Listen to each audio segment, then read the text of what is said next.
രാവിലെ ബ്രേക്ക്ഫാസ്റ്റിന് എളുപ്പത്തിലൊരു കടലക്കറി റെഡിയാക്കി എടുത്താലോ? എല്ലാവരും ഈ രീതിയിൽ റെഡിയാക്കി എടുക്കാറുണ്ടായിരിക്കും. അറിയാത്തവർക്ക് വേണ്ടിയിട്ട് ഷെയർ ചെയ്യാണ് കേട്ടോ. തലേദിവസം കുതിർത്തെടുത്തിട്ടുള്ള കടലയിലേക്ക് ആവശ്യത്തിന് ഉപ്പും 1 ടീസ്പൂൺ വെളിച്ചെണ്ണയും ചേർത്ത് കൊടുക്കുന്നുണ്ട്.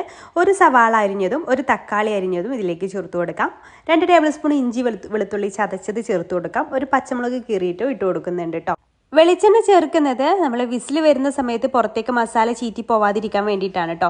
അതിലേക്ക് 1 ടീസ്പൂൺ കാശ്മീരി മുളക് പൊടിയും 1 ടീസ്പൂൺ എരിവുള്ള മുളക് പൊടിയും 1/2 ടീസ്പൂൺ മഞ്ഞൾപ്പൊടിയും 1/2 ടീസ്പൂൺ മല്ലിപ്പൊടിയും 1/2 ടീസ്പൂൺ ഗരം മസാലയും 1/2 ടീസ്പൂൺ വലിയ ജീരകം പൊടിച്ചതും ചേർത്ത് കൊടുത്തിട്ട് ആവശ്യത്തിന് വെള്ളം ചേർത്തിട്ട് നന്നായിട്ടൊന്ന് മിക്സ് ചെയ്തെടുക്കുക കേട്ടോ. വെള്ളം കൂടിപ്പോവരുത്.